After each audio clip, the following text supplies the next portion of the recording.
Warahmatullahi wabarakatuh. Innal hamdalillah nahmaduhu wa nasta'inuhu wa nastaghfiruh wa na'udzu billahi min syururi anfusina wa min sayyiati a'malina may yahdihillahu fala mudilla lahu wa may yudlil fala hadiyalah. Asyhadu an la ilaha illallah wahdahu la syarika lah wa asyhadu anna Muhammadan 'abduhu wa rasuluh. Ya ayyuhalladzina amanu taqullaha haqqa tuqatih wa la tamutunna illa wa antum muslimun. Ya ayyuhalladzina amanu taqullaha wa qulu qawlan sadida yuslih lakum a'malakum wa yaghfir lakum dhunubakum wa may yuti'illaha wa rasulahu faqad faza fawzan 'azima.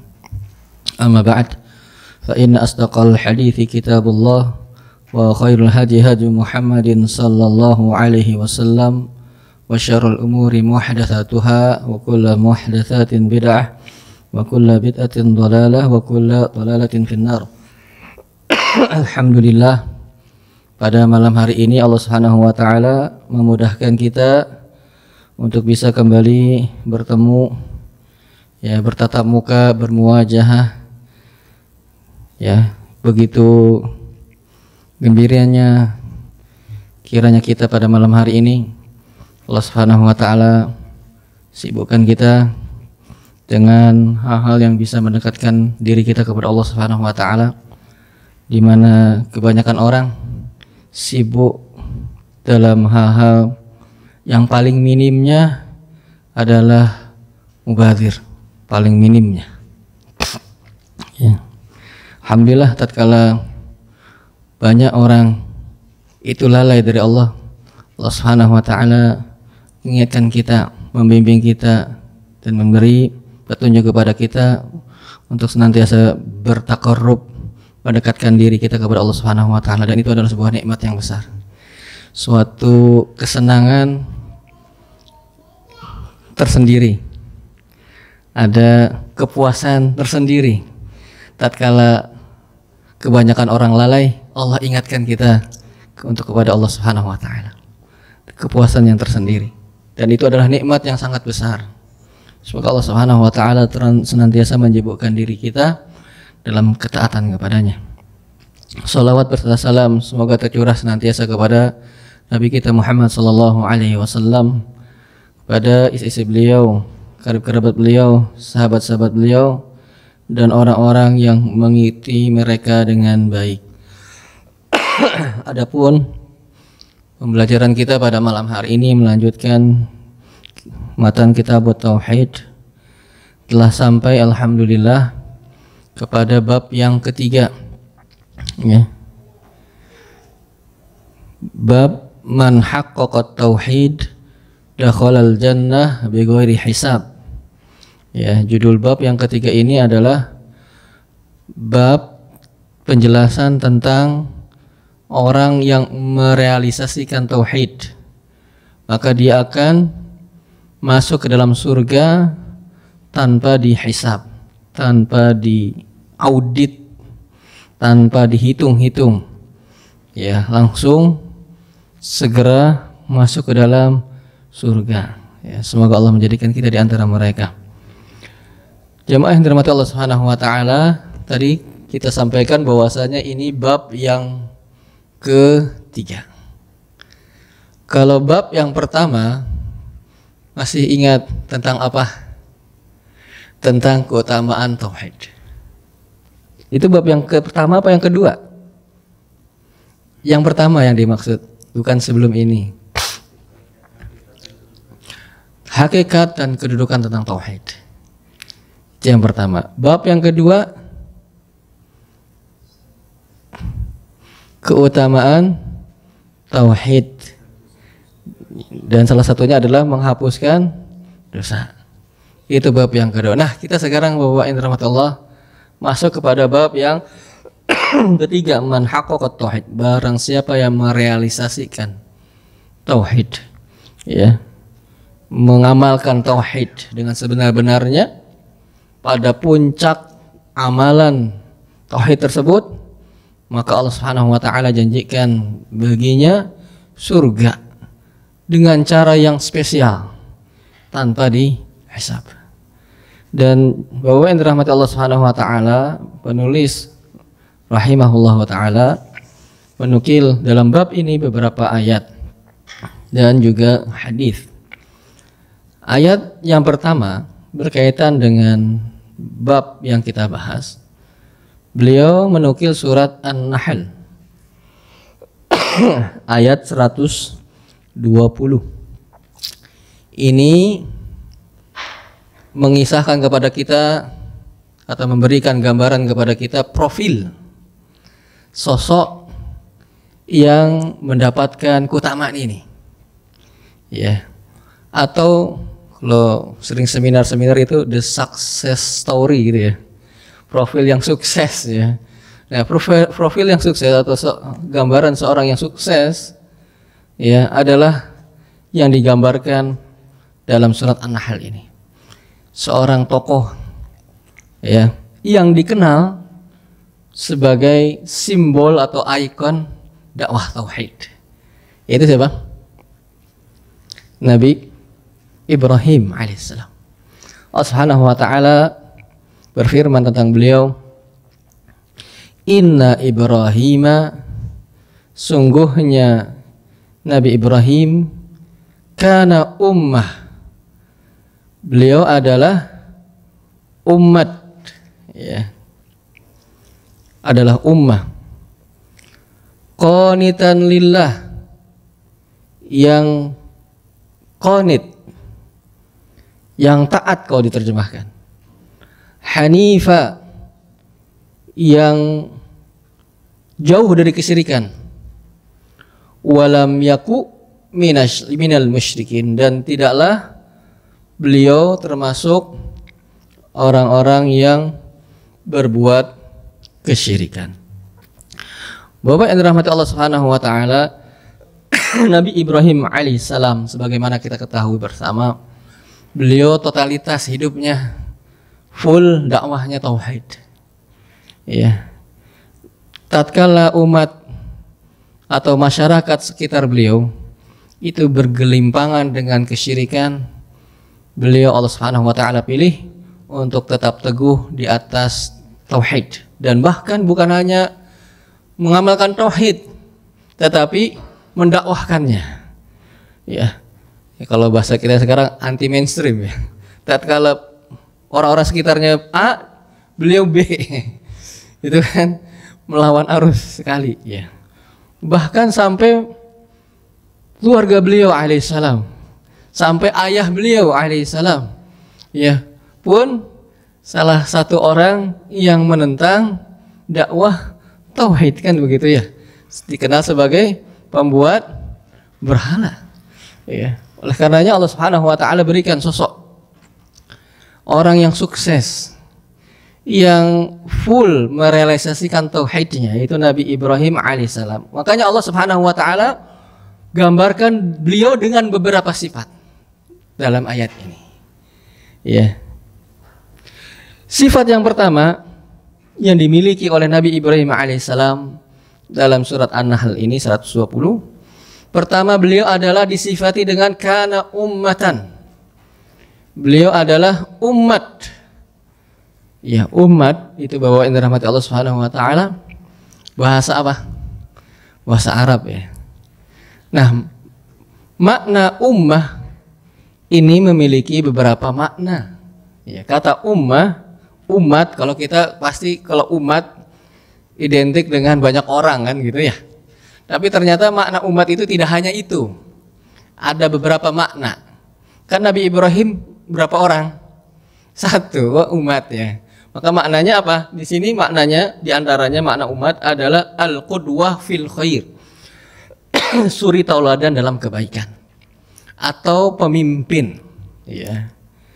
Suri tauladan atau pemimpin. Seorang pemimpin kan harus memiliki atau harus memberikan tauladan kepada yang dipimpinnya kan, agar dia memiliki wibawa begitu kan. Nah, makna ummah di sini adalah imam, pemimpin, atau al-qudwah fil khair. Ya, suri tauladan. ya, yang menguatkan bahwasannya beliau adalah seorang imam, seorang pemimpin, seorang yang memberikan suri tauladan yang baik adalah surat Al-Baqarah ayat 124. Ini yang mendukung ya statement kita bahwasanya makna ummah adalah diantaranya imam. Dan Nabi Ibrahim alaihissalam beliau adalah seorang imam. Dalilnya adalah surat Al-Baqarah ayat 124. Allah Subhanahu wa taala berfirman, "Wa idz ibtala Ibrahima rabbuhu." Tatkala Allah Rabbnya menguji Nabi Ibrahim alaihissalam bikalimatin, dengan beberapa kalimat, fa'atamahun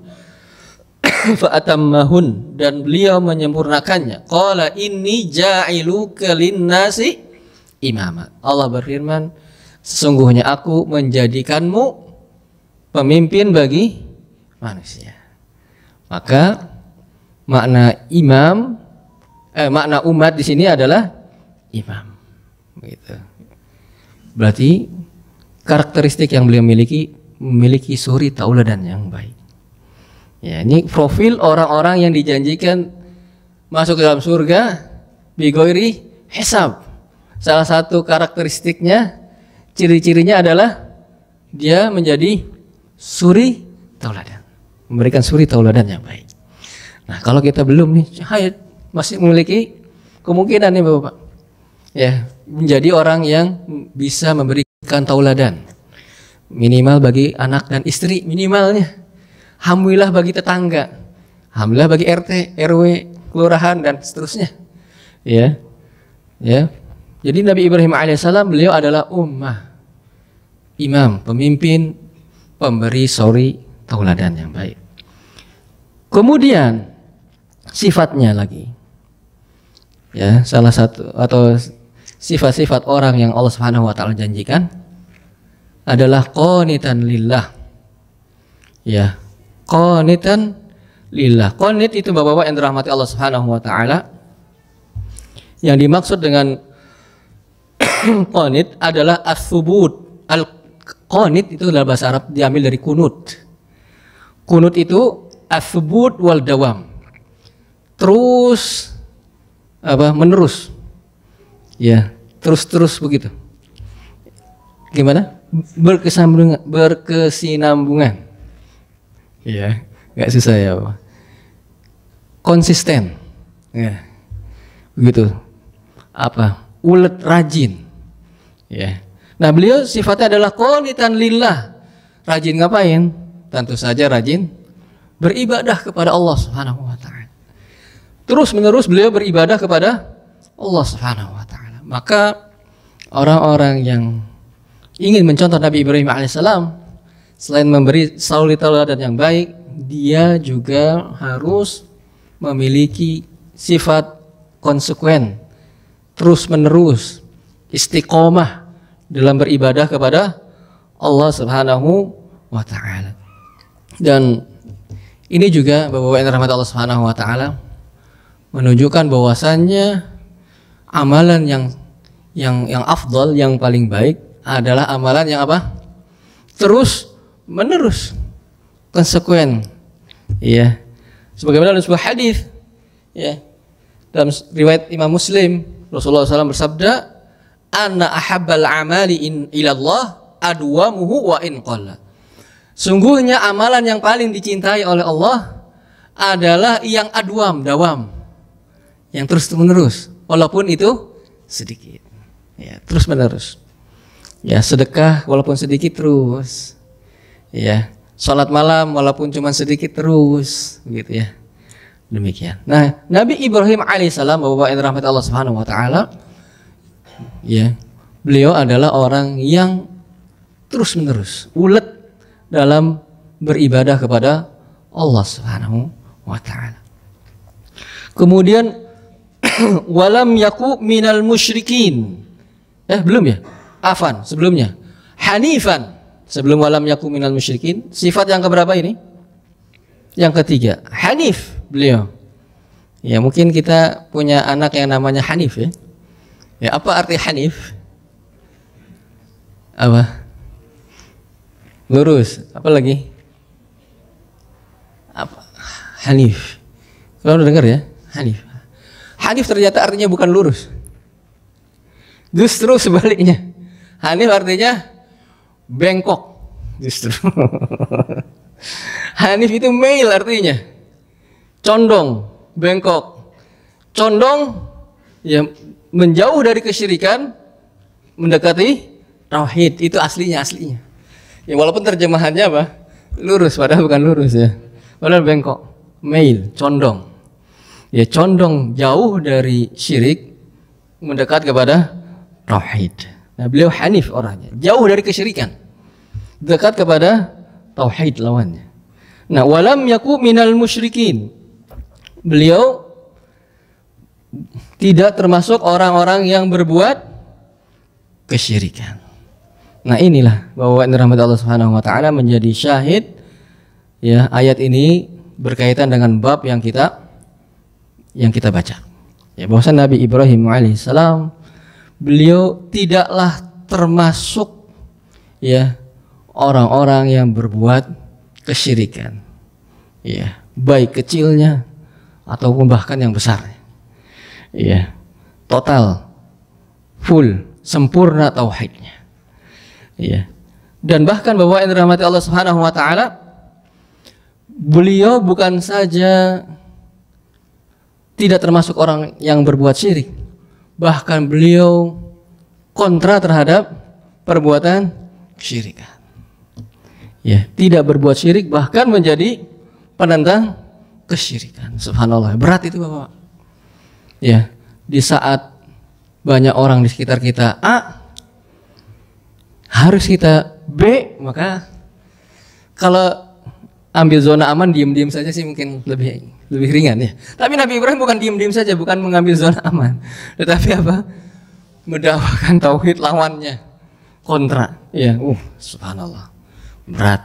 Ya, ya. Oleh karena itu Bapak-bapak yang dirahmati Allah Subhanahu wa taala, ya pantaslah beliau alaihissalam adalah merupakan salah satu simbol dari dakwah tauhid. Karena kalau Bapak-bapak gambarkan coba sekitar kita, orang tua kita, ya, kakak kita, adik kita, semuanya berbeda dengan kita, ya. Bagaimana? Kemudian kita harus mengoreksi apa yang mereka lakukan. Wah, ya kalau diam saja sih masih aman gitu ya. Jangan nyolek-nyolek, masih aman. Tapi ini harus apa? Harus mengoreksinya. Subhanallah, berat. Bahkan ayahnya, bahkan masyarakatnya. Nah, karena itu beliau alaihissalam, subhanallah ya, sudah dari sejak muda sudah menentang kesyirikan. Bukan termasuk orang-orang yang berbuat syirik, bahkan menentang kesyirikan. Dari mulai apa? Menghancurkan patung-patung. Ya. Kemudian ayahnya ya bukan berdebat ya, menasihati ayahnya dengan kata-kata yang indah. Ya abati. Dengan kata-kata ya abati, wahai ayahanda, bukan ya abi. Wahai ayahku tercinta. Ya, itu subhanallah. Nabi Ibrahim alaihissalam. Pantaslah beliau menjadi suri tauladan bagi kita. Dalam sebuah ayat dalam surat Mumtahanah ayat 4 Allah Subhanahu wa taala berfirman, "Qad kanat lakum uswatun hasanatun fi Ibrahim walladzina ma'ah." Sungguh telah terdapat suri tauladan yang baik ya pada diri Nabi Ibrahim dan orang-orang yang bersamanya. Ini bentuk beliau tidak melakukan kesyirikan, bahkan beliau mendakwahkan lawannya tauhid. Ya, memiliki suri tauladan dalam apa? Dalam mendakwahkan tauhid. Ya. Qad kanat lakum uswatun hasanatun fi Ibrahim walladzina ma'ah. Telah ada suri tauladan yang baik pada diri Nabi Ibrahim dan orang-orang yang bersamanya. Bagaimana suri tauladannya? Idz qalu liqaumihim, tatkala mereka berkata kepada kaumnya, ini surat apa tadi? Al-Mumtahanah ayat 4. Inna bura'a'u minkum wa mimma ta'buduna min dunillah. Sungguhnya kami berlepas diri dari kalian dan apa yang kalian ibadahi. Kafarna bikum, kami kufur, kami mengingkari kalian. Wa bada bainana wa bainakumul adawat wal baghdha, dan telah nampak permusuhan antara kami dan kalian hatta tu'minu billahi wahdah, sampai kalian beriman kepada Allah Subhanahu wa taala saja. Wow. Suruh mengatakan itu, Bapak. Iya. Saya berlepas diri kepada kalian, nggak mau ikut-ikutan. Oh, nggak diem. Iya. Subhanallah. Makanya beliau memiliki apa? Uswatun hasanah. Berlepas diri dari kesyirikan dan pelaku kesyirikan tersebut. Iya, menampakkan baghdha. Nah, ini juga perlu dipahami bahwa yang rahmati Allah Subhanahu wa taala. Berlepas diri kita kepada kemusyrikan atau keingkaran kita kepada kemusyrikan, orang-orang yang berbuat syirik misalnya, itu ada hal-hal yang dikecualikan dari hal tersebut. Bukan berarti harus kereng gitu ya. Wah, begitu ya. Kalau kita terpikir atau terlintas dalam benak kita, kalau kita bermusuhan dengan syirik, kesyirikan dan ahlinya dan pelakunya, kesannya kan apa? Harus strength gitu ya sama orang-orang berbuat syirik. Ternyata ada beberapa hal yang dikecualikan dalam hal ini, Bapak rahmat Allah Subhanahu wa taala. Yang pertama, bentuk permusuhan kita kepada kesyirikan dan pelakunya. Ada beberapa yang dikecualikan, yaitu pertama, mungkin kalau yang mengikuti pelajaran salah satu usul pernah mendapatkan ini. Ya, pertama, kita mendakwahi mereka.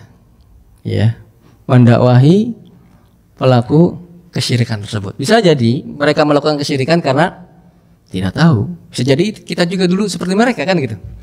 Iya. Maka bukan berarti kita bermusuhan dengan kesyirikan dan pelaku kesyirikan sudah boikot total sendiri-sendiri, awas begitu ya, tidak. Tetapi apa? Mendakwahkan mereka. Siapa tahu mereka tidak tahu. Iya. Sebagaimana Nabi Muhammad SAW dan para nabi dan rasul, mereka mendakwahkan umat. Kemudian dikecualikan dengan permusuhan dalam kesyirikan dan pelakunya. Bentuk permusuhan dan kebencian kita kepada kesyirikan dan pelakunya. Yang kedua adalah dikecualikan bolehnya melakukan perdamaian dengan orang-orang yang musyrik. Ya, boleh melakukan perdamaian. Bukan berarti kalau bermusuhan dengan kesyirikan dan ahlinya sama sekali udah perang total begitu ya. Tidak. Boleh apa? Melakukan perdamaian. Contohnya apa perdamaian apa, Bapak? Pernah Nabi kita Muhammad SAW pernah nggak berdamai dengan orang-orang musyrik? Melakukan perjanjian perdamaian? Pernah nggak? Pernah apa?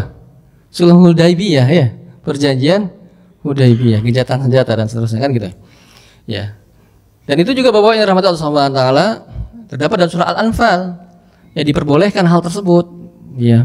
Bukan berarti kita bermusuhan, membenci kesyirikan dan pelakunya, bukan berarti tidak boleh berdamai sama sekali kepada mereka.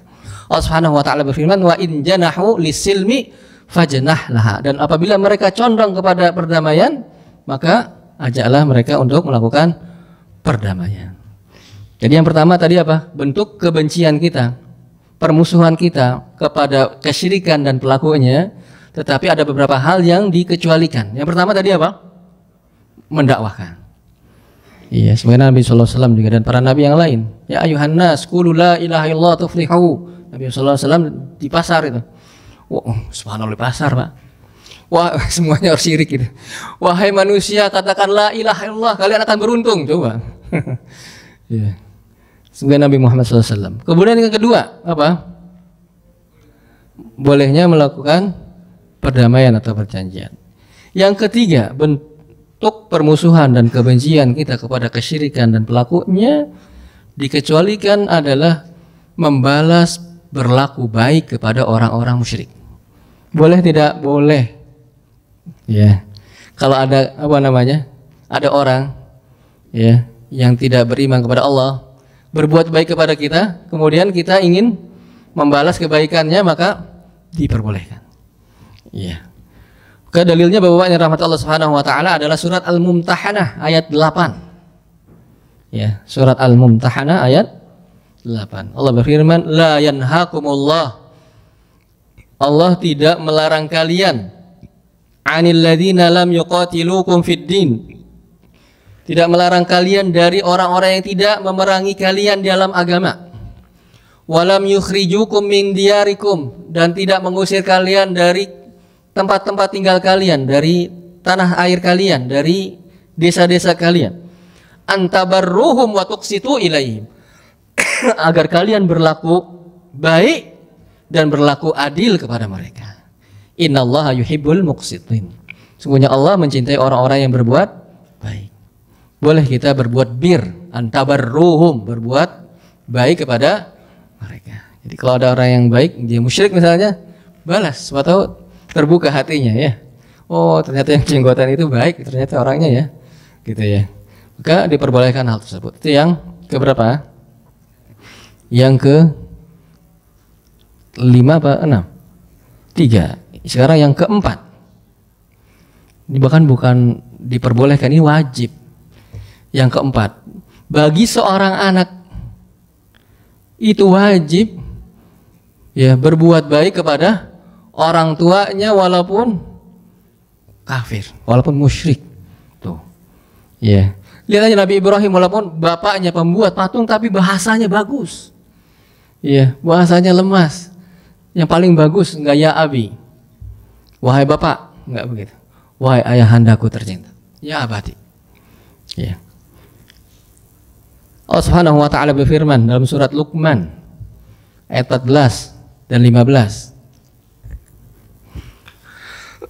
Wa wassaynal insana biwalidayhi, dan aku telah memerintahkan manusia untuk berbuat baik kepada kedua orang tuanya. Hamalathu ummuhu, ibunya mengandungnya, wahnan ala wahnin, di atas kesusahan, di atas lagi kesusahan lagi. Wa fisaluhu fi amaini, kemudian menyapihnya setelah 2 tahun. Anishkurli wali walidaik, agar engkau bersyukur kepadaku dan berterima kasih kepada kedua orang tuamu. Ilayal masir, kepadakulah kalian akan dikembalikan. Tetapi wa in jahadaka ala an tusyrika bima laisa laka bihi ilmun fala tuti'huma, apabila keduanya memaksa engkau untuk menyekutakanku dengan sesuatu yang tidak ada ilmunya pada dirimu tentangnya, fala tuti'huma, jangan taat kepada keduanya. Wasahibhuma fid dunya ma'rufa, dan bergaullah, berinteraksilah kepada keduanya dengan ma'ruf, dengan cara yang baik. Kemudian rahmat Allah Subhanahu wa taala, tetap bagi seorang anak yang kedua orang tuanya misalnya naudzubillahi min dzalik ya, termasuk orang-orang musyrik, maka tetap harus berbuat baik kepada kedua orang tuanya. Ya. Kemudian yang ke berapa? Kelima, permusuhan kita, kebencian kita kepada kesyirikan dan pelakunya itu dikecualikan. Ya, bolehnya kita bermuamalah kepada mereka. Bermuamalah tuh, jual beli, ya, sewa nyewa dan seterusnya. Berhubungan secara muamalah dengan orang-orang musyrik tersebut. Sebagaimana kita telah ketahui bersama dan mungkin kita telah sering dengar bahwasanya Nabi SAW beliau pernah menggadaikan kedua baju besinya ya kepada seorang Yahudi. Ya, diperbolehkan. Kemudian yang keberapa sekarang? Ke-6. Ya, berarti kalau tahu mengikuti itu. Kalau lupa ini. Baik, yang ke-6. Ini boleh ya. Bukan mesti afdol, lebih baik enggak, boleh. Bolehnya menikah dengan wanita ahlil kitab. Ya. Dengan syarat wanita tersebut menjaga harga dirinya. Afifah. Bukan yang tidak menjaga harga dirinya. Boleh menikah tetapi dengan wanita-wanita yang menjaga harga dirinya dari ahlil kitab. Boleh. Ya. Yang ke-6 juga termasuk memakan sembelihan mereka, ahlul kitab ya. Bukan musyrik, ahlul kitab. Ya, bolehnya menikahi wanita-wanita mereka yang menjaga harga dirinya dan bolehnya memakan sembelihan mereka. Ya, dikasih hadiah ayam, opor ayam oleh orang-orang ahlul kitab, ya, Nasrani misalnya, boleh nggak dimakan? Boleh nggak? Bingung ya, ragu ya. Boleh nggak? Sate kan beli ya. Opor juga bisa beli. Enggak, ini misalnya dibuat dengan sembelihannya sendiri. Opor ayam lah ya. Dibuatin opor ayam nih Pak. Tok. Ahlul kitab Yahudi dan Nasrani. Dikasih hadiah sama tetangga misalnya Nasrani. Opor ayam Pak, ini Pak. Saya nyembeli sendiri loh. Enak ini. Diambil apa enggak? Boleh enggak? Loh. Kalau ahlul kitab, kalau nyembeli baca bismillah enggak? Jadi boleh enggak? Boleh enggak boleh ya? Boleh kalau apa dirinci? Boleh kalau lapar enggak boleh? Enggak. Jawabannya boleh. Ya, jawabannya apa? Boleh. Surat Al-Maidah ayat 5, silahkan nanti. Kalau nggak mau ya kasihkan yang mau, boleh. Tapi jangan sampai nanti tersinggung ya. Boleh, ya, ahlul kitab. Allah Subhanahu wa taala berfirman, "Al-yauma uhilla lakumut thayyibat." Pada hari ini aku telah halalkan bagi kalian yang baik-baik. Wa ta'amul ladzina utul kitab hillul lakum. Dan makanan yang dimiliki oleh ahlul kitab halal untuk kalian. Kon makanan mana sembelihannya? Maka pasti yang terpikir kalau makanan ahlul kitab itu apa? Sembelihannya. Kalau makanan biasa nggak usah disebut sama ya. Wa ta'amul ladzina utul kitab hilul lakum. Makanan orang-orang ahlul kitab itu halal bagi kalian. Wa ta'amukum hilul lahum. Makanan kalian juga halal untuk mereka. Maka yang terpikir apa kan sembelihan. Kalau makanan tempe ya emang asalnya juga halal kan gitu ya. Ya. Wa ta'amukum hilul lahum. Ya, jadi makanan ahlul kitab sembelihannya itu halal bagi kaum muslimin. Sebagaimana juga pasti sebaliknya. Juga wal muhsanat minal mu'minat wal muhsanat minal ladina utul kitab. Juga dihalalkan adalah bagi kita yang muslim, wanita yang menjaga dirinya dari kalangan orang-orang yang beriman, tentu saja. Dan wal muhsanat minal ladina utul kitab. Dan wanita-wanita yang muhsan, yang menjaga harga dirinya dari kalangan ahlul kitab min qablikum. Jadi makanan mereka halal. Pertanyaan tadi, kan nggak baca bismillah. Gimana? Kalau bapak-bapak ada orang nyembelih nggak baca bismillah, dimakan nggak makanannya? Nggak. Nah ahlul kitab pasti nggak baca dong, masa baca bismillah? Gimana? Iya enggak? Jadi dilema ya. Di satu sisi nggak baca bismillah, di satu sisi boleh. Gimana Bapak? Oleh karenanya membaca basmalah ketika menyembelih itu diperselisihkan oleh para ulama. Ada yang wajib sebagaimana Imam Ahmad, Hanabilah, dan ada yang menyatakan sunnah baca bismillah tidak wajib, walaupun Allahu a'lam. Ya, saya lebih cenderung kepada yang wajib. Kalau ini gimana? Ini dikecualikan. Pengecualian. Ya. Dengan dalil apa? Dengan dalil ayat ini. Ini kan ahlul kitab enggak baca bismillah. Maka Syafi'i itu mensunnahkan baca basmalah. Tapi Allah alam lebih tenang kepada pendapat yang wajib. Adapun ini adalah pengecualian, dikecualikan ahlul kitab. Gitu ya. Allahu a'lam. Jadi yang keenam tadi apa? Boleh apa? Makan makanan sembelihan ya maksudnya ya. Dan juga boleh menikahi wanitanya yang muhsanat, yang menjaga, bukan yang apa ya, yang brutal begitu ya. Yang enggak. Dan ahlul kitab Bapak, Yahudi dan Nasrani itu perlu diketahui, jangan yang Yahudi dan Nasrani yang KTP. Ya, maksudnya KTP identitasnya Nasrani misalnya, sejatinya dia ateis, kan ada ya, banyak yang di Eropa ya. Iya banyak itu. Iya, secara apa kependudukan agamanya Nasrani apa? Nasrani. Pada hakikatnya apa? Teis. Ini boleh ya Bapak? Boleh kita katakan, bukan harus.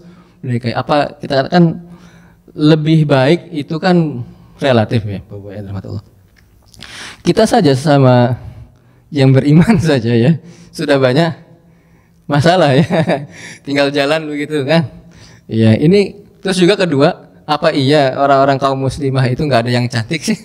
Harus nyari yang ahlul kitab kan gitu. Ini kalau boleh boleh, tapi apakah lebih baik ya dilihat dulu kan gitu ya. Kalau dibicara boleh atau tidak maka jawabannya boleh. Tapi baik atau tidak ya belum tentu lebih baik begitu. Baik, kemudian yang keberapa sekarang Bapak-bapak yang rahmatullah? Yang ketujuh.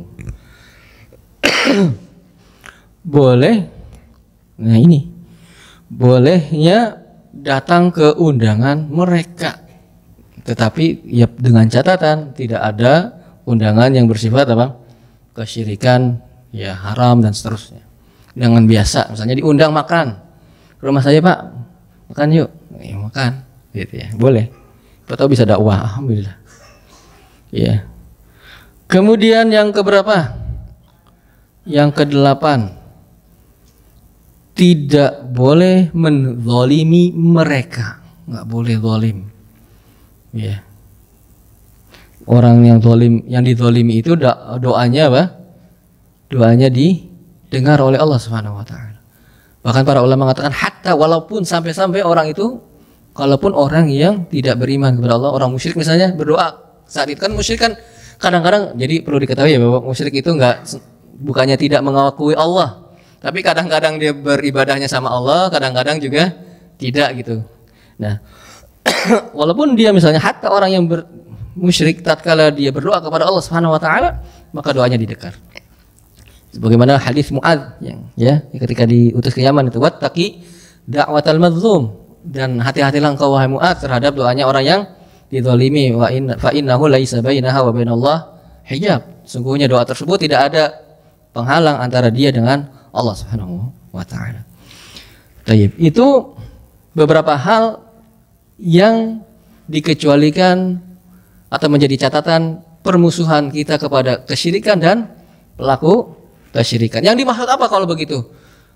Permusuhan, kebencian kita kepada kesyirikan dan ahli syirik. Kita tidak mendukungnya, tidak mendukung mensupport kesyirikannya, tidak menjadi apa? Tidak membenarkannya, ya, tidak mendukungnya, munasoroh, tidak membantunya, ya, kita berlepas diri dari kesyirikan tersebut, tidak membenarkannya, tidak menolongnya, tidak mensupportnya, ya, bahkan kita mengingkari kesyirikan yang mereka lakukan. Itu yang dimaksud dengan permusuhan kita kepada kesyirikan dan pelakunya. Jadi jangan dipahami harus strength kepada orang-orang tersebut, ya, demikian. Bapak yang dirahmati Allah Subhanahu wa taala, itu ayat yang pertama dalam bab ini. Allah Subhanahu wa taala memberikan suatu sosok profil orang-orang yang tauhidnya sempurna, yaitu Nabi Ibrahim alaihissalam. Beliau memiliki beberapa sifat dalam ayat yang kita sebutkan itu. Ada berapa sifat? Yang pertama coba apa?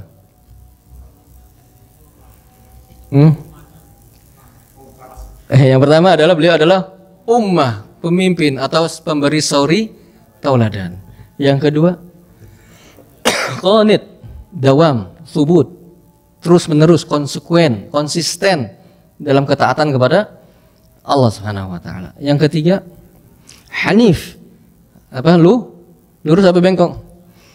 Condong, menjauh dari kesyirikan, mendekati kepada tauhid. Walam yaku minal musyrikin, dia dan beliau adalah tidak termasuk orang-orang yang mensekutukan Allah Subhanahu wa taala. Ini sosok profil yang tauhidnya sempurna. Iya, Nabi Ibrahim alaihis salam. Kemudian dalam ayat selanjutnya akan dijelaskan kembali, ya, tentang orang-orang yang tauhidnya sempurna. Ya, dalam surah Al-Mu'minun yang insya Allah kita akan bahas pada pertemuan yang akan datang, insya Allah taala. Baik, mungkin sampai di sini dulu Bapak yang dirahmati Allah, semoga bermanfaat. Apabila ada yang ingin disampaikan, kami persilahkan. Apabila kami mampu menjawabnya, kami jawab. Kalau tidak, mohon dimaklumi. Ya. Tadi ayat Al-Anfal ayat berapa? Surat Al-Anfal yang apa bolehnya berdamai? Al-Anfal ayat 61. Wa in janahu lisilmi fajnah laha. Ya.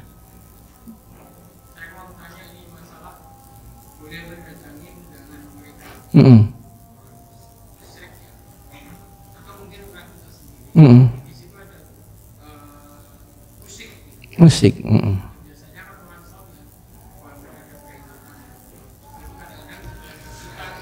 Iya. Ya, ini sering ya diundang walimah tapi ada musiknya. Bagaimana caranya? Kita harus pandai-pandai bahwa lihai-lihai mencari mensiasatinya. Datang saat tidak ada musiknya. Susah memang. Biasanya kapan? Mau azan. Datangnya tatkala waktu-waktu seperti itu antara maghrib dan isya, iya kan? Ya. Atau setelahnya, atau menjelang tutup, atau baru-baru buka sebelum apa? Sebelum musiknya dimainkan, harus pandai-pandai mensiasatinya. Ya. Karena kalau kita dakwakan pada hari itu ya, kalau bisa alhamdulillah ya berani ya.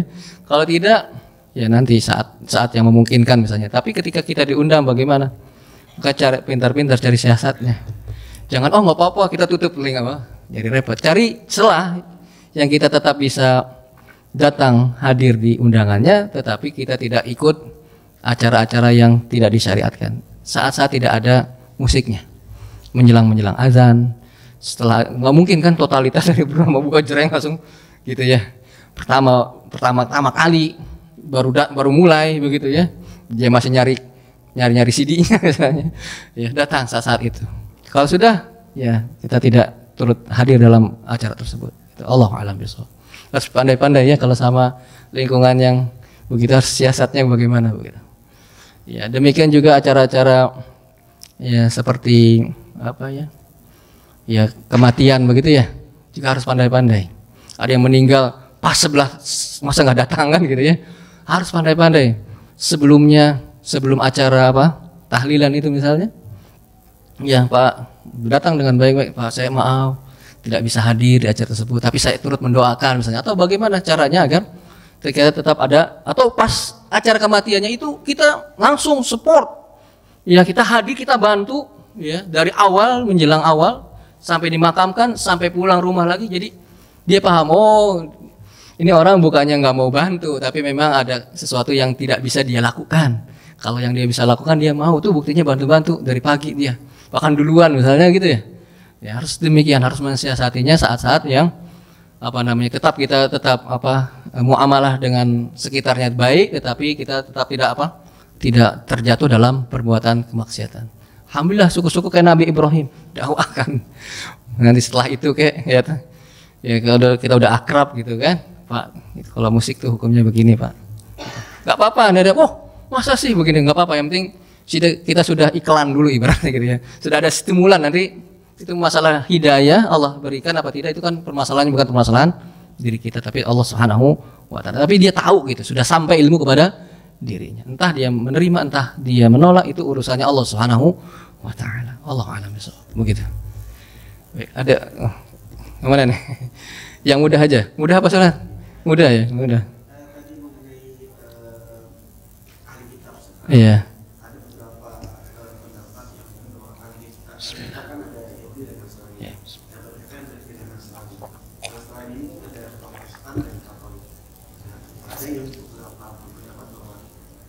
Yang diperbolehkan itu yang Katolik ya, karena Katolik mereka mempunyai beberapa aturan yang ada ekonomi, mereka juga Arab, Universitas Arab dan Protestan tidak. Nah, pendapat ini bagaimana? Allahu a'lam bishawab. Tatkala para ulama dalam tafsirnya ketika menyebut ahlul kitab al-Yahud wan Nasara, tidak an-Nasara Katolik atau apa.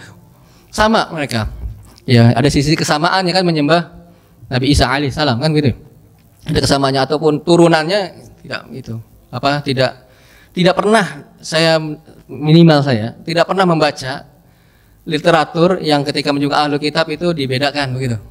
Allah alam, sependek pengetahuan saya. Cuman mereka mengatakan al-Yahud wan Nasara ketika kalau tafsir-tafsir kita buka, ya contohnya Ibnu Katsir rahimahullah, al-Yahud wan Nasara tidak dirinci Nasaranya seperti Allah alam bisawab. Mungkin saya belum sampai kepada saya, tapi yang saya ketahui demikian. Allah alam bisawab. Ya ada lagi Bapak? Bukan, ahlu kitab bukan. Kalau itu ruhban, rahibnya. Kalau ini pemeluknya. Kenapa?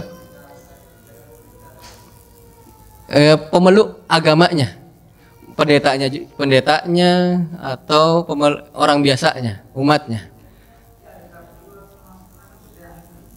Dulu sama sekarang beda. Bedanya?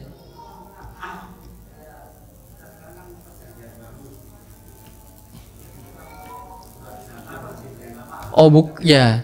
Yang dimaksud bukan orang Nasrani di zaman Nabi Isa, bukan. Orang Nasrani di zaman Nabi Muhammad SAW dan setelahnya. Kalau orang yang mengikuti Nabi Isa bukan Nasrani, Muslim. Namanya Muslim. Ya, semua agama para Nabi adalah sama ya, Muslim. Yang maksudnya adalah pemeluk agama Nasrani setelah Nabi Muhammad SAW dan setelahnya. Bukan pemeluk yang pengikut Nabi Isa alaihissalam di zamannya. Bukan itu. Allah a'lam bishawab. Baik, satu lagi.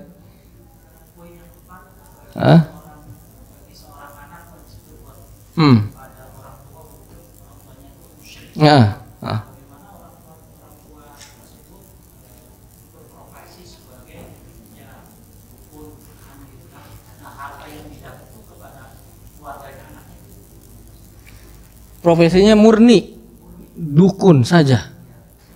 Wow, nggak ada lain ya. Tauhid. Hartanya bagaimana?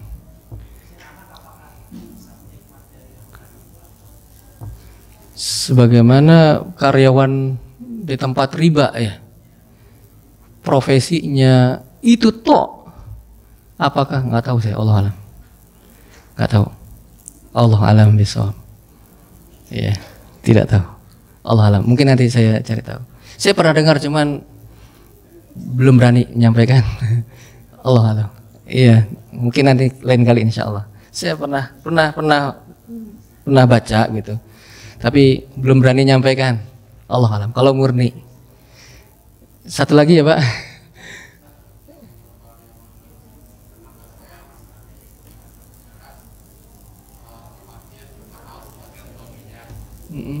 Oh ada ya? Oh.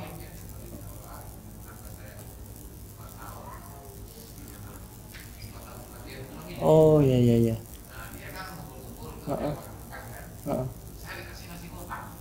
Nasi kotak.